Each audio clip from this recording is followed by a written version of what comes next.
याद रखिए, उलमा फरमाते हैं कि अल्लाह के तोहफ़ों में से एक तोहफ़ा औलाद होती है, और इस औलाद को देने के लिए सबसे बेहतरीन तोहफ़ा उनकी तरबियत होती है।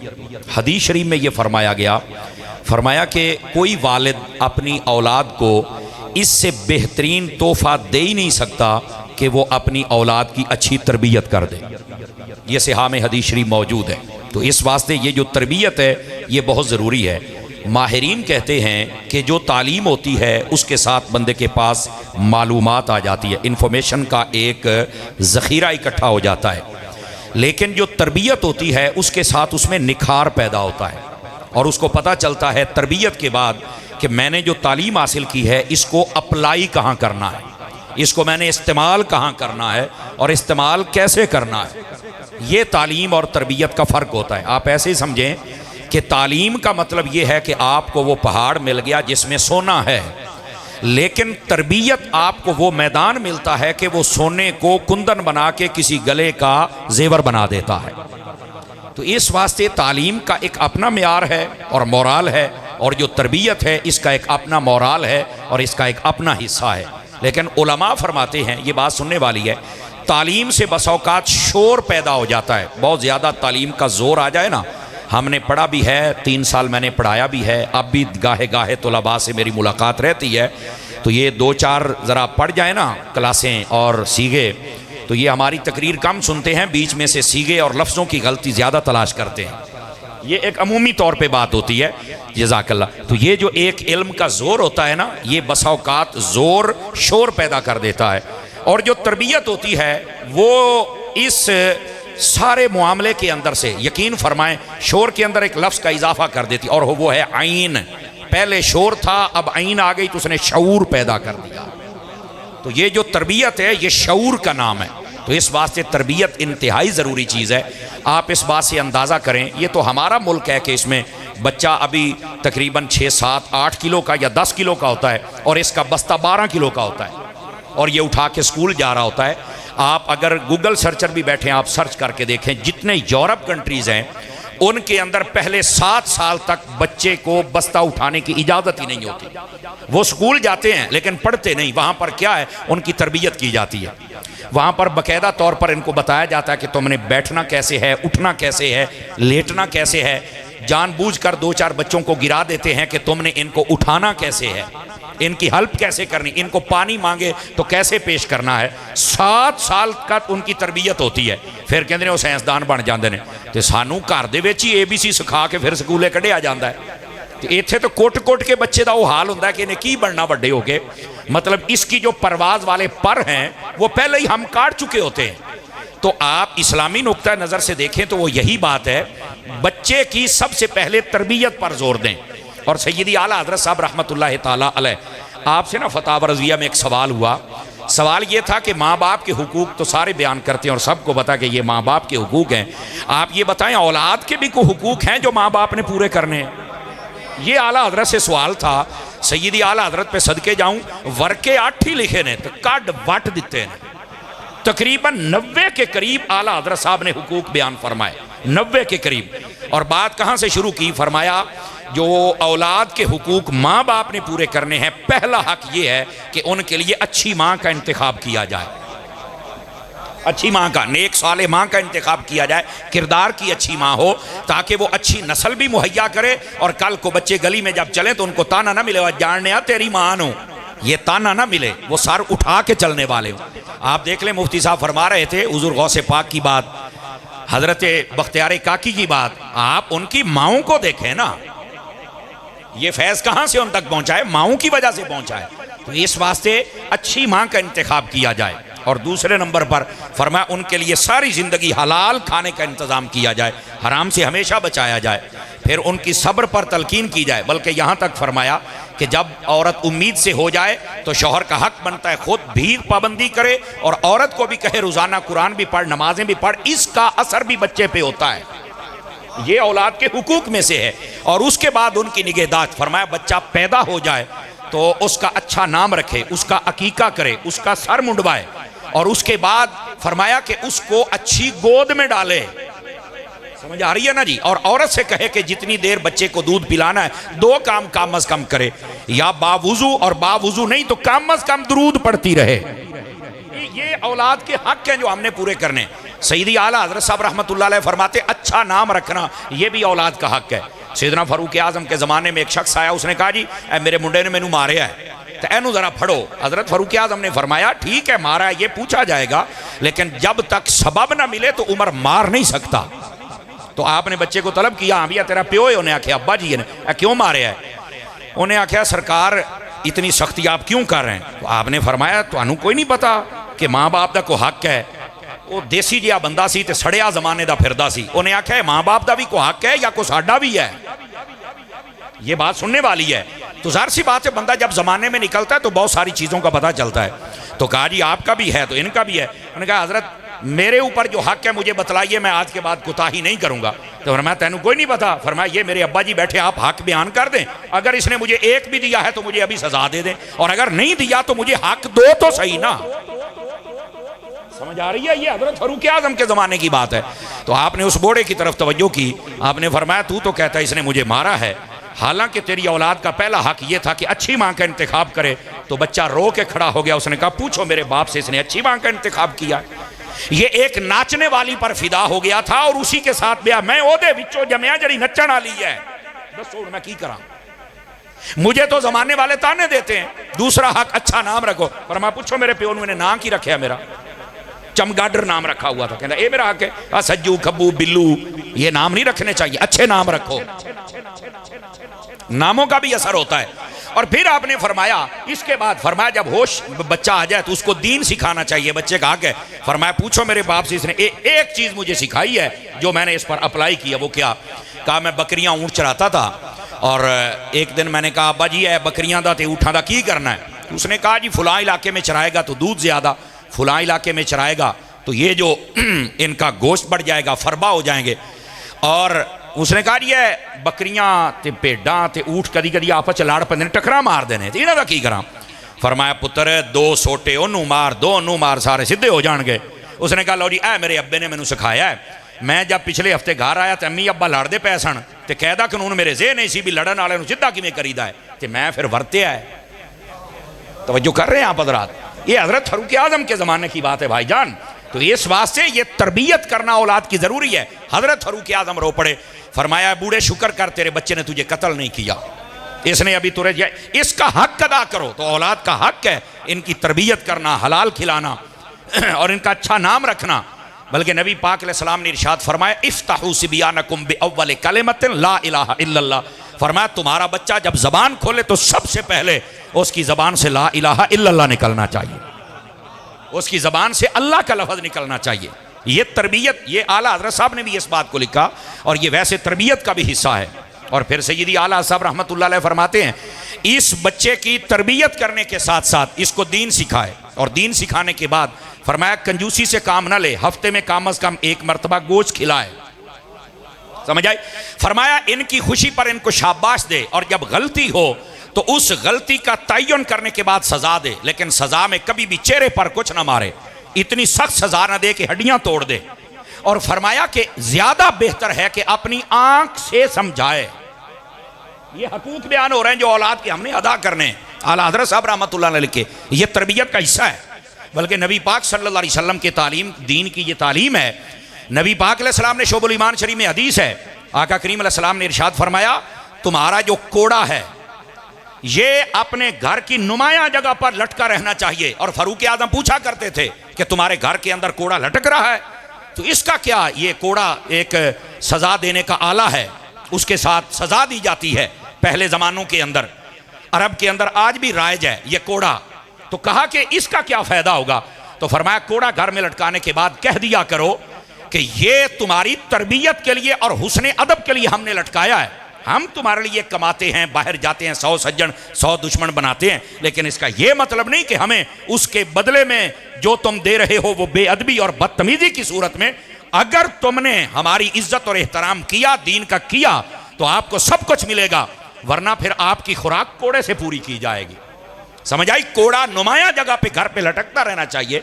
फरमाया कि ये तरबियत है और ये औलाद के जो हकूक है उनमें से हक है। फरमाया ये खामोश मुबल्लिग होता है जरा कान ते लमके खलोता है, खामोश मुबल्लिग कान ते लमके खलोता है। और उन्होंने पता जे मैं हरकत की थी तो बाबे और थले आ जाना है। तो इस वास्ते ये औलाद के हकूक पूरे कीजिए। और फिर सैयदना फारूक आजम रदी अल्लाह ताला अन्हु आप घरों में पूछा करते थे कि तुम्हारे घरों में ये कोड़ा है, और पूछा जाता क्यों कहते हैं, फरमाया नबी पाक फरमाते थे घोड़ा अच्छा, ये कोड़ा नुमाया जगह पे लटकाओ चूंकि ये भी तरबियत करने में तुम्हारी मदद करता है, मर्दों की भी, औरतों की भी, बच्चों की भी, तो इसलिए इसको लटका देना चाहिए। और आला हजरत ने फरमाया दुनियावी वजह से सजा नहीं देनी चाहिए, दीनी वजह से सजा देनी चाहिए। बच्चा 7 साल का उम्र का हो जाए तो नमाज के लिए कहा जाए, 10 साल का हो जाए तो मार के पढ़ाई जाए, लेकिन मार के लिए वही म्यार है जो मैं पहले अर्ज कर रहा हूं, समझ आ रही। उसके बाद फरमाया इसको दीन सिखलाइए, और दीन में सबसे बड़ा बाब जो आपने फरमाया अदब सिखाइए, सबसे बड़ा बाब अदब का है। और इस पुरफितन दौर के अंदर अदब ही की तो जरूरत है। और नबी पाक अलैहिस्सलाम की तालीमात को देखें तो आपने भी यही बात इरशाद फरमाई, अद्दिबू औलादकुम अला सलासा खिसाल, फरमाया अपनी औलाद को 3 चीजें सिखाओ। पूछा क्या क्या, फरमाया हुब्बा नबिय्यकुम व हुब्बा आले नबिय्यकुम व हुब्बा अला तिलावतिल कुरान, फरमाया कि अपनी औलाद को तुम अपने नबी का प्यार सिखाओ। और यहाँ शारी ने हदीस में लिखा नबी का प्यार आप सिखा सकते हैं, कैसे, फरमाया अपनी गोद में बिठा के आप अगर ये कहें कि बेटा ये जो सितारे हैं मेरे बुलाने से नहीं आ सकते, लेकिन हमारे जो नबी थे इशारा करते थे चांद भी आ जाया करता था, तो वो मोहब्बत सीख जाएंगे। और आप अगर आपने ये कहा साढ़े नबी तो मार के टुर गए तो साडा सलाम भी नहीं सुनते तो क्यों अंगूठे पे चुमदे हो, तो फिर तो तुसी सिखा लिया ना। तो अपने किरदार के साथ भी हम नबी का प्यार सिखा सकते हैं। जब रबीउल अव्वल का महीना है तो सबको बताया जाए 14 अगस्त नू पाकिस्तान आया है, ये रबीउल अव्वल नू कुरान दा साहिब आया है, नबी पाक की मोहब्बत इस अंदाज में डाली जाए उनके सीनों के अंदर, और कहा जाए ए पुत्र मैं जरा तेनू प्यार प्या करना ना, ये मैं तेनू कोई नहीं सी करना जे मदीने दा ताजदार ना होंदा था। बच्चे के दिल में खुद ब खुद मोहब्बत पैदा हो जाएगी। और आले नबी का प्यार, नबी पाक शोबुल ईमान शरीफ में हदीस मौजूद है, सैयदी आला हज़रत साहब रहमतुल्लाह अलैह आपने फतावा रज़िया शरीफ में इसको लिखा, फरमाया नबी पाक अलैहिस्सलाम इरशाद फरमाते हैं उस वक्त तक कोई बंदा कामिल मोमिन नहीं हो सकता जब तक मैं उसके नज़दीक सारी कायनात से ज़्यादा महबूब ना हो जाऊं, और मेरा घराना उसे अपने घराने से महबूब ना हो जाए, और मेरी अहले बैत उसे सारे ज़माने की अहले बैत से महबूब ना हो जाए। ये नबी पाक अलैहिस्सलाम फरमा रहे हैं। तो आका करीम अलैहिस्सलाम की जो आले पाक है उसकी मोहब्बत, उनकी कुर्बानियाँ सिखाइए। आज हम जब मुहर्रमों पर भी तकरीर करते हैं तो हम इमाम हुसैन की कुर्बानियाँ, शुजाअत और जज्बा और इसार और उनका कुरान और उनकी नमाज और उनका सजदा, उनका तकवा, उनका पर्दा, इसको बयान नहीं करते। हम तो मसाइब बयान करते हैं, ओ लुटे गए, ओ जड़ा हुसैन है वो लुटिया नहीं गया, जे देखो पूरी जन्नत की सरदारी होवे वो कित्थों लुटिया गया, यार खुदा का खौफ करें, वो नहीं लुटिया गया। ये औरों का अकीदा है, हमारा नहीं है। हम तो ये कहते हैं कि ये उनका था सब्र, ये क्या था उनका सब्र, वरना हकीकत ये है वो इशारा कर दे तो सारे मसले ही हल हो सकते हैं। ये सब्र और इम्तिहान था जिसको उन्होंने बर्दाश्त फरमाया है। और ये जो आज हमें कहते हैं कि हजरत अली वहां पर मदद करने नहीं कहते, तुम तो हजरत अली को मुश्किल कुशा कहते हो, तो मैं क्या पैदा होते ही इमाम हुसैन के नबी पाक को भी पता चल गया था, सैयदा कायनात को पता चल गया था, मौला मुर्तज़ा को पता चल गया था कि हमारे इस बेटे ने शहीद होना है। तो मैं क्या उस वेले उन्होंने दुआ क्यों नहीं कराई? कहता यार गल तो ठीक है तेरी। मैं क्या क्यों नहीं कराई? कहता मैंने तो नहीं पता। मैं क्या पता होंदा तो सुनी ना होंदा, बाद में तू एतराज ही ना करता। तुम्हें असल जब नबी पाक को पता है वो दुआ कर दें डूबा सूरज वापस आ जाए, ऐसा ही है ना, चांद टूट जाए, आप जो कहें वो हो जाए, तो क्या दुआ करते या अल्लाह हुसैन की मुसीबत टाल दे, ये शहीद नहीं होना चाहिए, तो टाल नहीं सकती थी, पर यही दुआ की या अल्लाह इसको सब्र देना है। समझ आ रही है ना? और इसका जवाब सुन लीजिए, मैं हजरत उलमा बिलखुसूस हजरत शाह साहब की तवज्जो चाहता हूं, और वो ये है भाईजान पता था लेकिन इस्तिकामत की दुआ की। वजह क्या है? आप अगर दुआ कर देते ना तो फिर भी लोग कहना सी वेखे आपने बचा ले, नहीं तवज्जो फरमाई ना, ये भी नहीं किया आपने। और फिर मैदान में तैयारी करवा के भेजा, सईदे में थे ऊपर बिठाया, फरमाया कि सईदा तेनू करना पैना है, आज प्रैक्टिस कर, देख तेरा नाना सईदा कैसे करता है। कंधों पे बिठाया और इमाम अली पाक को सवारी करवाने का तरीका बताया, समझ आई? जबान चुसवाई, तवज्जो नहीं कर रहे कि प्यास बर्दाश्त करना आसान हो जाए। अल्लाह अकबर, ये तैयारी हो रही है। बाबा ए गल सुनिया जे, मैं देसी बंदा तो देसी तरीके नाल गल करा। अगर नबी पाक सल्लल्लाहु अलैहि वसल्लम पीछे दुआएं करते तो कोई बातें कर रहे वे, ऐ हुण मिन्नतां ते तरले वाली गल आ गई है।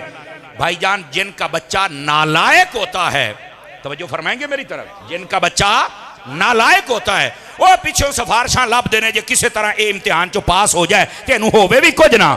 जिनका बच्चा हुसैन जैसा है वो सिफारिशें नहीं करते, वो कहते हैं तैयारी हमने करवाई है, जो सवाल होगा हुसैन हल करके दिखा देगा।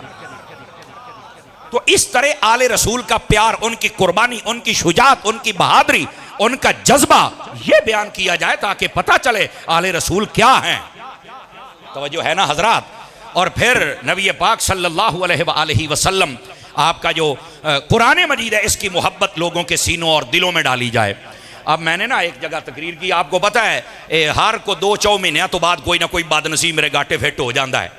और ये जाहिर सी बात है जब मैंने मसलक का काम करना है तो ये काम तो फिर होना ही होना है ना। और मैं कभी भी नहीं घबराया अल्लाह रसूल के करम से, और कभी जवाबी कार्रवाई भी नहीं की, मेरे को टाइम ही कोई नहीं। जेड़ा साडे नाल टकरांदा है वो समर अब्बास नाल नहीं टकरांदा, वो अकीदा है रजा नाल टकरांदा है। और फिर रब उसको जलील करता है। और फिर वो मोरियां लभदा भी मैं केड़ी मोरी च वड़ के मरा, मैं क्या गैरत वाली मोरी च वड़ शायद जिंदा हो जाए। समझ आ रही ना। तो इस वास्ते कई बदनसीब मिलते रहते हैं। तो मैंने एक जगह तकरीर की तो ये कहता है ऐ जी इतने फिर सिहाबा का तो जिक्र ही कोई नहीं। अब मैं क्या खलोए, वैसे तो लफ्ज़ आल में सिहाबा भी होते हैं, आलो मूसा, समझ आई ना। अगर इसकी आल में अमूम भी है, समझ आई, इसमें सिहाबा होते हैं। और आल ये तो अगर आप रिवायात इमाम राजी को पढ़ के देखें तो फरमाया कुल्लु नकीयन व तकीयन फहुव आली। नबी पाक ने फरमाया क़यामत तक जो मुत्तकी परहेजगार है वो भी मेरी आल में है। आल मुत्तबे को कहते हैं, आल पैरोकार को कहते हैं। अगर इस एतबार से देखे तो सहाबा का जिक्र तो हो गया, लेकिन अगर तेनू नहीं ना समझ आउंदा ते आ तेरियां जरा अखां खोला इमाम अहमद रजा दे सुरमे दे नाल। और वो ये है, नबी पाक ने फरमाया कुरान का प्यार सिखाओ। तो मैंने कहा कुरान से प्यार तू तब तक कर ही नहीं सकता जब तक सहाबा से प्यार ना करे। कहा क्यों? मैं कहा कुरान जमा करके दिता ही सहाबा ने है, तो सहाबा को मानेगा तो तभी कुरान को मानेगा ना। सहाबा की अदालत पे यकीन होगा तो तब कुरान पे यकीन होगा, वरना मान ही नहीं सकते हो। तो यह जी तुहानू आदत है ना, इधरों गल होवे ते अहले बैत नू कड्ढण दी, इधरों गल होवे सहाबा नू कड्ढण दी, नहीं, सुनिया च आदत नहीं होनी चाहिए। नबी की आल के बगैर भी हमारा गुजारा नहीं है और नबी के असहाब के बगैर भी हमारा गुजारा नहीं है। समझ आ रही?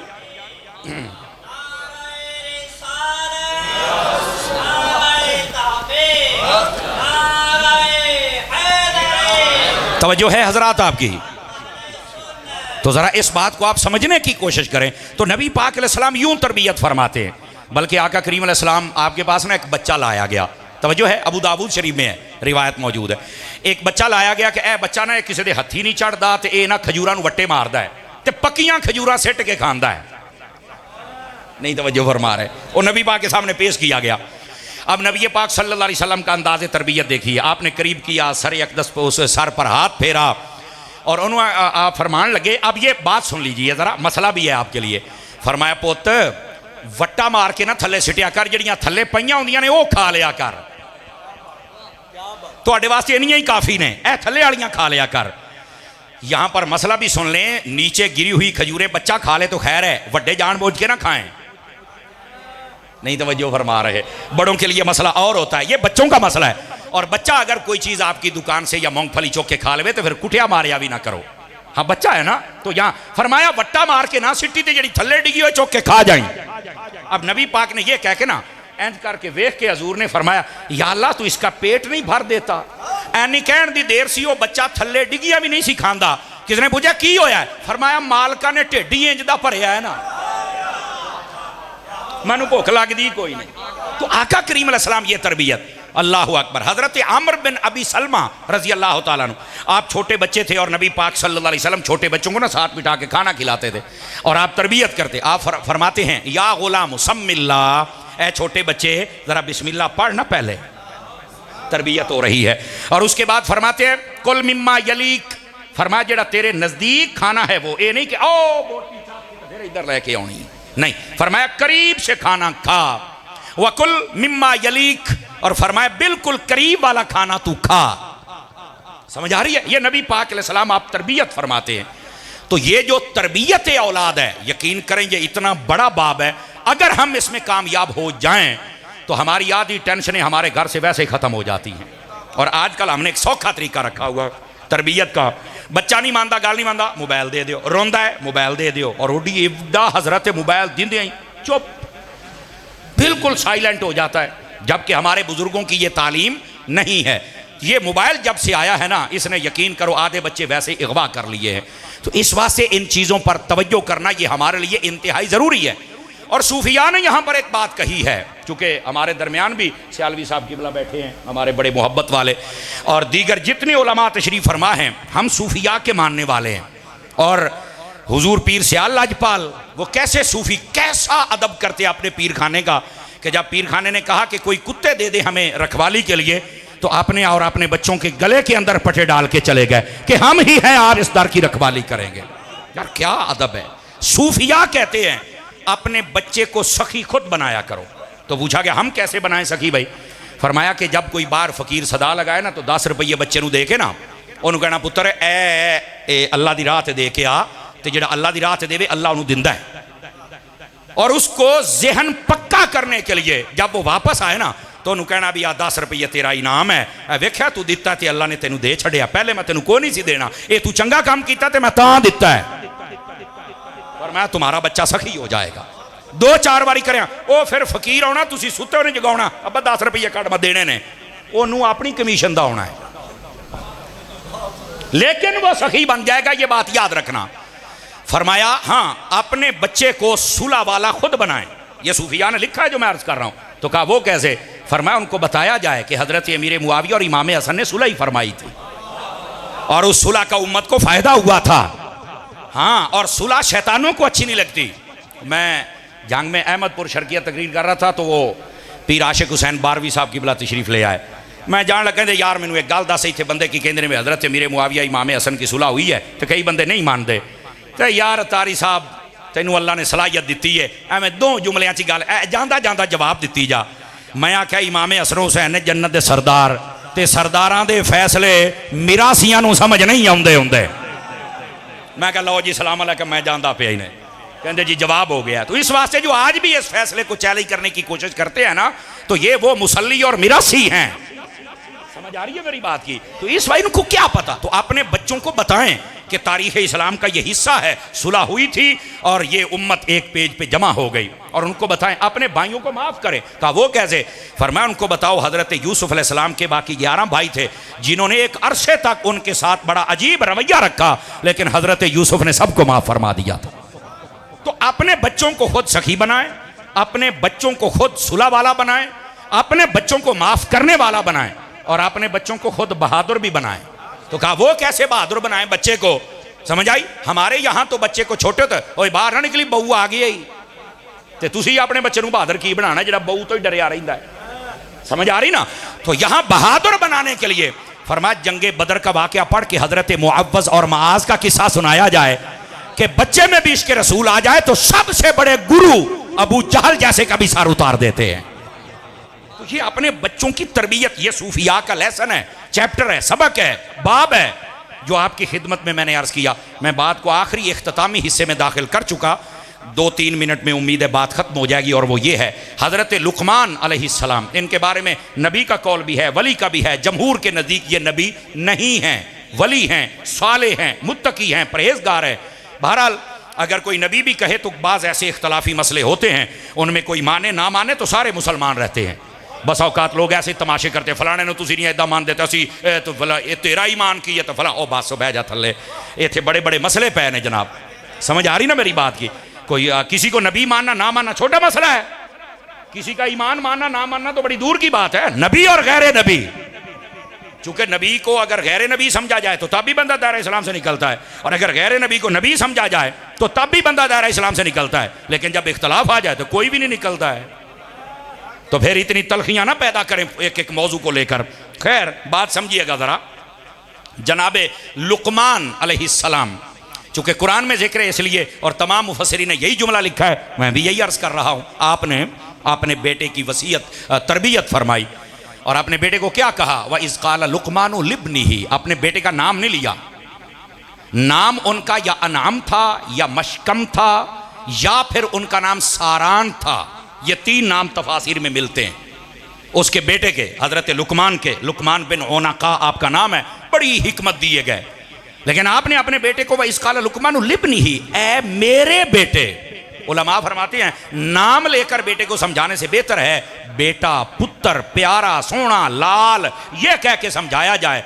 वो तकड़ा भी हो जाता है, बात जल्दी समझ भी जाता है, चूंकि इसमें उनसीयत ज्यादा होती है। तो इस वास्ते उन्होंने ये अंदाज और ये उसलूब अपनाया कि तरबियत हमने कैसे करनी है। और आगे क्या फरमाया, वाह हुआ याइज़ुहु, और वो उनको वाज़ो नसीहत करने लगे। और यहाँ पर 2 बातें, वाज़ो नसीहत कर भी हो सकता है जो खुद कम अज़ कम जिस चीज़ की वजाहत कर रहा उसमें मुकम्मल हो, कम अज़ कम। इसी बात से इमामत भी वो कर सकता है जिसको इमामत के मसाइल आते हो। समझ आ रही मेरी बात की। और फिर आगे वो पहुँचाने की सलाहियत भी रखता हो। तो हज़रत लुकमान में ये दोनों सलाहियतें मौजूद थी। हाँ, फरमाया आतईनल लुकमान अल हिकमा, हमने लुकमान को हिकमत अता की है। वाह हुवा याइज़ुहु, और वो आगे पहुंचा भी सकते हैं। तो ये दोनों कैफियत उनकी बयान कर दी गई। अब आप अपने बेटे को क्या कहते हैं?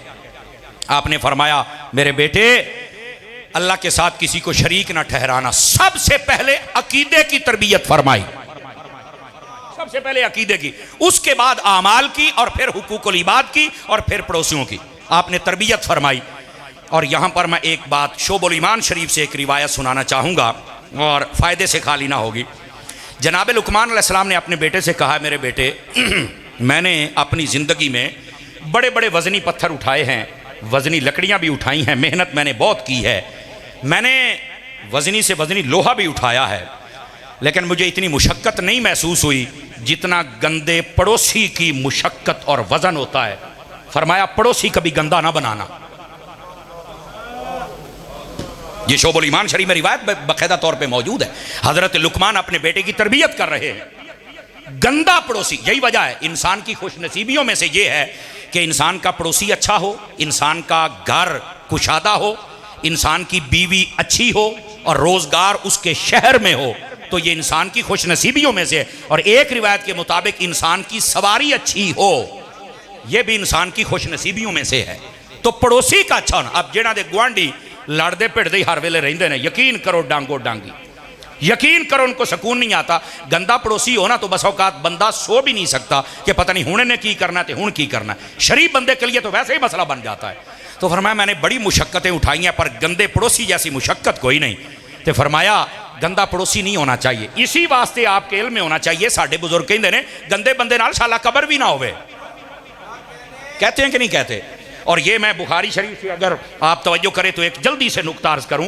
बुखारी शरीफ के अंदर हुजूर ये हदीस मौजूद है, नबी पाक ने फरमाया जिन लोगों की जायदाद ज़्यादा हो जाए ना, जायदाद ज़्यादा हो जाए और वो नस्ली लोग ना हों और फिर उनके पास सवारियां ज़्यादा आ जाएं, घोड़े वगैरह, तो फरमाया कि उनकी तबीयत बदल जाती है। हाँ, अगर उनके पास बकरियां आ जाए तो फिर भी तबीयत बदल जाती है।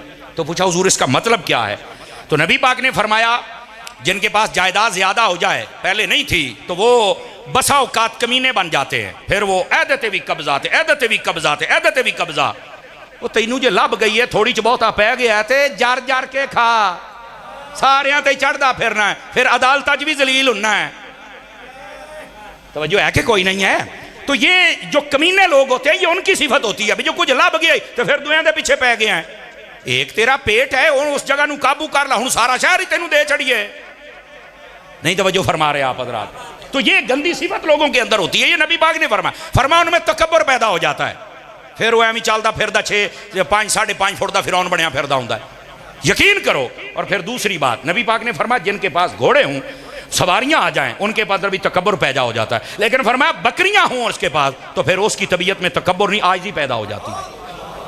वजह यहीं पर लिखा है, फरमाया जो बंदा ये शेर होंदा ना, शेर ओदी खलड़ी के उत्ते बहना शुरू कर दे उसकी तबीयत में भी तकब्बुर पैदा हो जाता है। इतना सोबत का असर है। बकरी और भेड़ इसकी खाल पे बैठो, अल्लाह तुम्हारी तबीयत में नरमी पैदा फरमा देगा। तो जदों इन्हां दी गुआंढ और सोहबत मिल जाए तो इन्ना असर होंदा है। तो फिर गंदा पड़ोसी होवे तो की होएगा? अच्छे पड़ोसी का इंतखाब किया करें। काश के सुन्नी हो, आश के रसूल हो, तो फिर काश के भरा होवे। समझ आ रही है ना? तो इस वास्ते इकट्ठे रहने की कोशिश करें। ज्वाइंट फैमिली में हम बहुत तंग होते हैं। जेड़ी औरत ज्वाइंट फैमिली दियां सब तो ज्यादा नफरत फैलाती है ना भी मैं नहीं रह सकती, जब ये खुद बूढ़ी होती है तो सारे बच्चों को यह सब तो ज्यादा दलीलां दिंदी बैठी होंगी है, कट्ठे रहा करो, कट्ठे रहने का फायदा आ। तो मैं कहा तू तो सारिਆਂ ਨੂੰ किणी किणी कर छड़िया सी, तू तो किसी ने भी नहीं कट्ठे नहीं रहने दिता सी। उदों कहती सी नहीं हम इंजॉय नहीं कर सकते, हम अलग रहेंगे तो अपनी मर्जी से अपना हूँ इन्हों करन दे इंजॉय। ये ना दो कौमी नजरिया है ना, अपना अपनी धी होवे ना तो वह जुआई दे नाल बह के रोटी खावे तो कहना प्यार मुहब्बत है, तो जी अपनी नूं अपने मुंडे ना खावे कहना तवीत आ जादू कीता आ, ये है ही जादू करनी, साडा मुंडा साडे नाल खांदा ही नहीं। तो अल्लाह दे बंदे जांदी करो किहड़े कमी पै गए हो।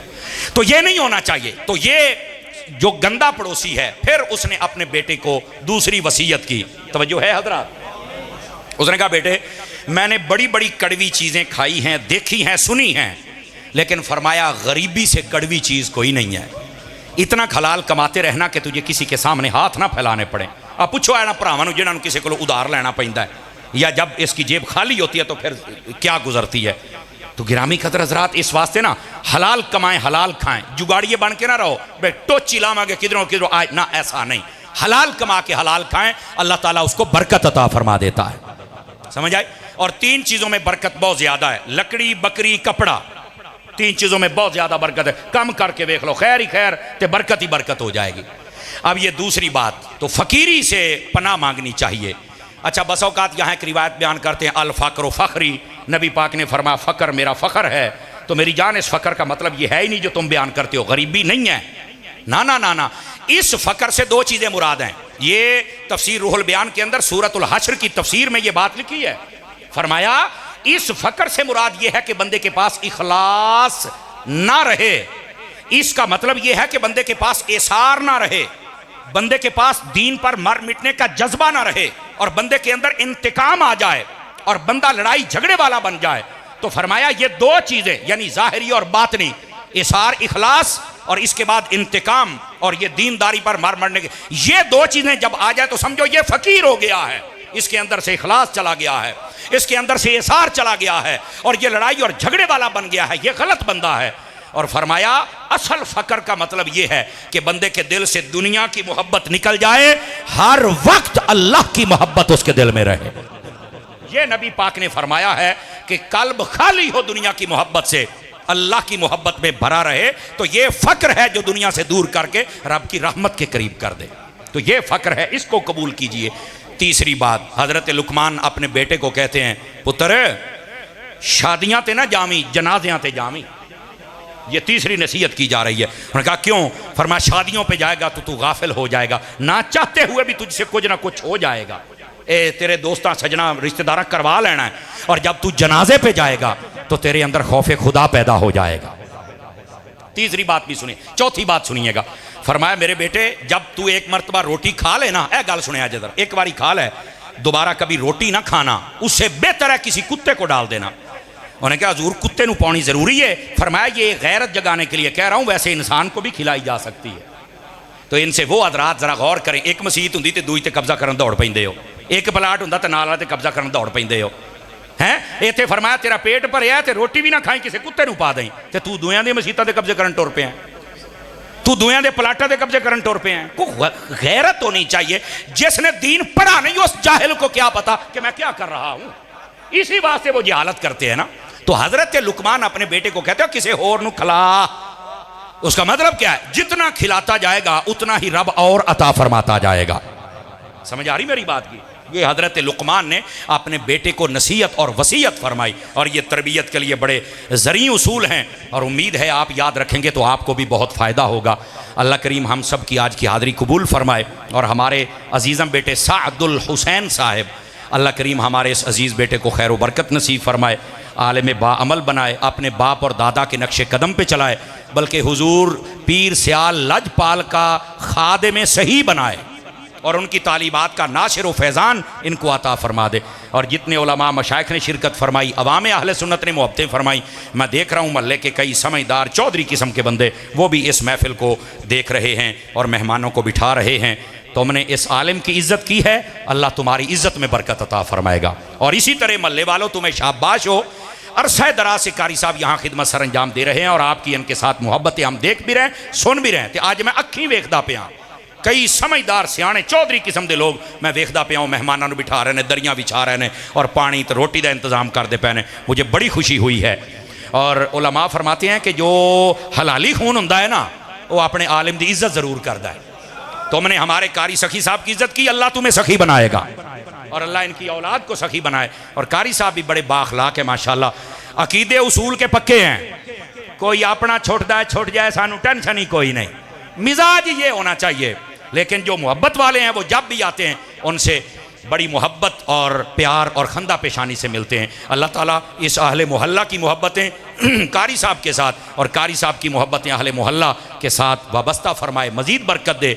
और हमारे शहर में जैसे अल्लामा कारी साहब आपका कंजुल कुरान इदारा है, मज़ीद उसकी शाखें हैं। और यहाँ अलकमर सिटी के अंदर पीर सियाल लजपाल के नाम पर इदारा है और उसकी भी अब शाखें बढ़ रही है इसी शहर के अंदर, बल्कि अब तो गाँव तक चली गई हैं अल्लाह की रहमत के साथ। तो ये जहालत और गुमराही का सूरज डूबने वाला है, डूब चुका है, इन्ना को रहिंदा है इंशाअल्लाह। ये तुसी वेखोगे, अपनी अखी वेखोगे। हाँ, मैं को वली नहीं तो ना मैं को पेशन गोइयां करना, लेकिन मुझे ये पता है कि मसलक दी रब कांड नहीं लगन दिंदा। समझ आ रही ना। और इसी तरह हज़रत पीर सैयद नदीम हैदर शाह साहब मशहदी इतना प्यारा मॉडल इदारा बना, यहाँ अक्सर उलमा बैठे, इनकी बेटियाँ इनके इदारे में पढ़ रही हैं। अल्लाह ने बड़ी सलाहियतों से नवाजा है। व दीगर जितने आले मोहब्बत है, जिन का भी इदारा है, अगर मैं किसी का नाम नहीं ले सका मैं माजरत खा हूँ, लेकिन सबसे ये ज़रूर कहूँगा मसलक पर कभी सौदा ना करना, वरना अपनी ज़िल्लत तुम अपनी आँखों से देखोगे। और मसलक की खिदमत करना, कसम खुदा की बड़े बड़े केटू पहाड़ पुट्ठे हो जाएंगे, अल्लाह ताला तुम्हें इज़्ज़त अता फरमा देगा। आमीन बिजाहे हबीब कल करीम सल्लल्लाहु अलैहि व आलिहि वसल्लम। जज़ाकल्लाह।